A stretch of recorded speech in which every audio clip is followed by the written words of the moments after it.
Across the Moors by William Fryer Harvey.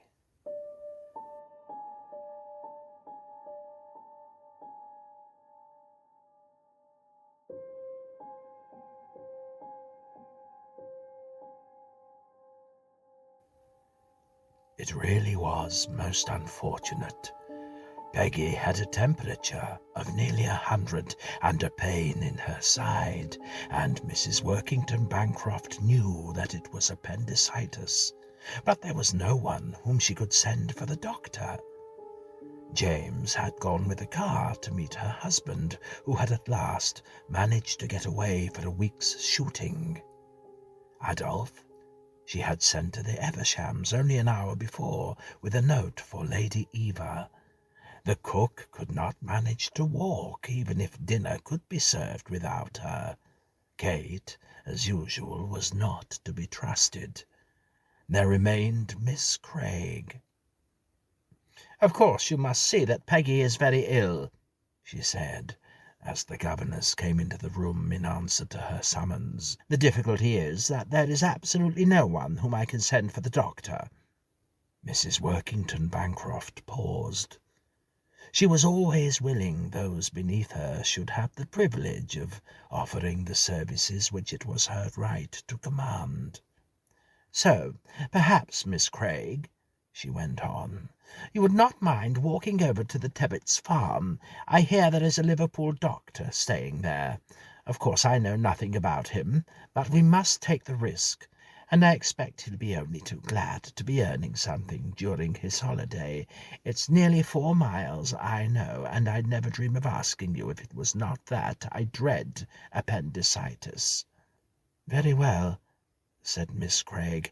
"I suppose I must go, but I don't know the way." "Oh, you can't miss it," said Mrs. Workington Bancroft, in her anxiety temporarily forgiving the obvious unwillingness of her governess's consent. "You follow the road across the moor for 2 miles until you come to Redmond's Cross. You turn to the left there and follow a rough path that leads through a large plantation, and Tebbets' farm lies just below you in the valley. And take Pontiff with you," she added, as the girl left the room. "There's absolutely nothing to be afraid of, but I expect you'll feel happier with the dog." "Well, miss," said the cook, when Miss Craig went into the kitchen to get her boots, which had been drying by the fire, "of course she knows best, but I don't think it's right, after all that's happened, for the mistress to send you across the moors on a night like this. It's not as if the doctor could do anything for Miss Margaret if you do bring him. Every child is like that once in a while. He'll only say put her to bed, and she's there already." "I don't see what there is to be afraid of, cook," said Miss Craig, as she laced her boots, "unless you believe in ghosts." "I'm not so sure about that. Anyhow, I don't like sleeping in a bed where the sheets are too short for you to pull them over your head. But don't you be frightened, miss. It's my belief that their bark is worse than their bite." But though Miss Craig amused herself for some minutes by trying to imagine the bark of a ghost, a thing altogether different from the classical ghostly bark, she did not feel entirely at her ease. She was naturally nervous, and, living as she did in the hinterland of the servants' hall, she had heard vague details of true stories. The very name of Redmond's Cross sent a shiver through her. It must have been the place where that horrid murder was committed. She had forgotten the tale, though she remembered the name. Her first disaster came soon enough. Pontiff, the dog, who was naturally slow-witted, took more than 5 minutes to find out that it was only the governess he was escorting. But once the discovery had been made, he promptly turned tail, paying not the slightest heed to Miss Craig's feeble whistle. And then, to add to her discomfort, the rain came, not in heavy drops, but driving in sheets of thin spray that blotted out what few landmarks there were on the moor. They were very kind at Tebbets' farm. The doctor had gone back to Liverpool the day before, but Mrs. Tebbit gave her hot milk and turf cakes, and offered her reluctant son to show Miss Craig a shorter path onto the moor that avoided the larch wood. He was a monosyllabic youth, but his presence was cheering, and she felt the night doubly black when he left her at the last gate. She trudged on wearily. Her thoughts had already gone back to the almost exhausted theme of the bark of ghosts, when she heard steps on the road behind her that were at least material. Next minute, the figure of a man appeared. Miss Craig was relieved to see that the stranger was a clergyman. He raised his hat. "I believe we are both going in the same direction," he said. "Perhaps I may have the pleasure of escorting you." She thanked him. "It is rather weird at night," she went on, "and what with all the tales of ghosts and bogies that one hears from the country people, well, I've ended up being half afraid myself." "I can understand your nervousness," he said, "especially on a night like this. I used at one time to feel the same, for my work often meant lonely walks across the moor to farms which were only reached by rough tracks, difficult enough to find even in the daytime." "And you never saw anything to frighten you? Nothing immaterial, I mean?" "Well, I can't really say that I did. But I had an experience 11 years ago which served as a turning point in my life. And since you seem to be now in much the same state of mind as I was in then, I will tell it to you. The time of year was late September.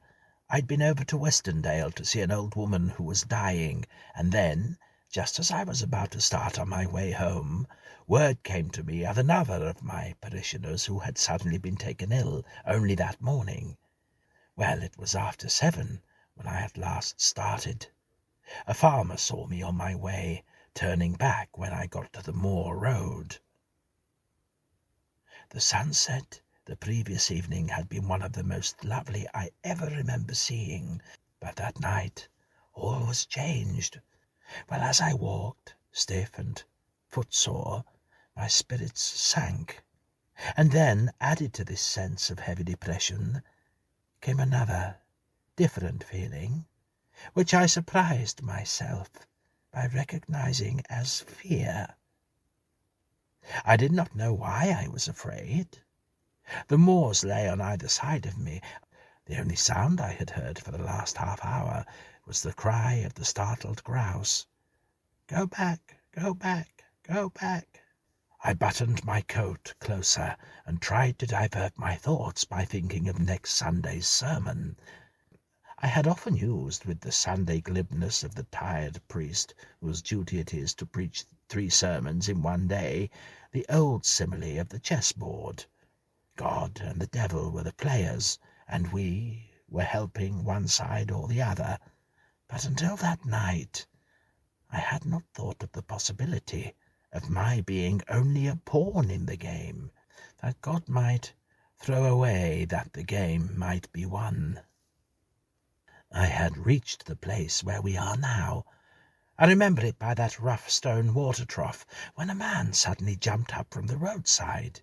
He had been seated on top of a heap of broken road metal. "Which way are you going, governor?" he said.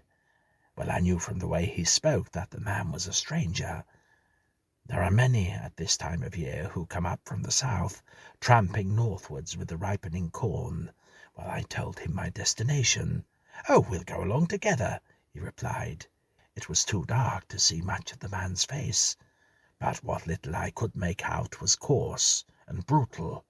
Then he began the half-menacing whine I knew so well. He had tramped miles that day. He had had no food since breakfast, and that had been only a crust.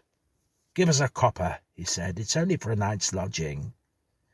He was whittling away with a big clasp knife at an ash stake he had taken from some hedge. The clergyman broke off. "Are those the lights of your house?" he said. We are nearer than I expected. But I should have time to finish my story. I think I will, for you can run home in a couple of minutes, and I don't want you to be frightened when you're out on the moors again." As the man talked, he seemed to have stepped out of the very background of my thoughts, his sordid tale with the sad lies that hid a far sadder truth. He asked me the time.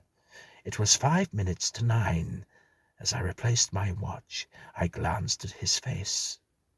His teeth were clenched, and there was something in the gleam of his eyes that told me at once his purpose.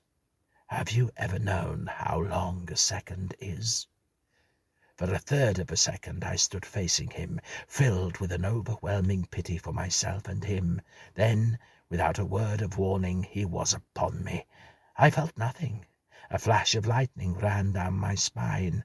I heard the dull crash of the ash stake, and then a very gentle patter, like the sound of a far-distant stream. For a minute I lay in perfect happiness, watching the lights of the house as they increased in number until the whole heavens shone with twinkling lamps. I could not have had a more painless death. Miss Craig looked up. The man was gone. She was alone on the moor. She ran to the house, her teeth chattering, ran to the solid window that crossed and recrossed the kitchen blind. As she entered the hall, the clock on the stairs struck the hour. It was 9 o'clock.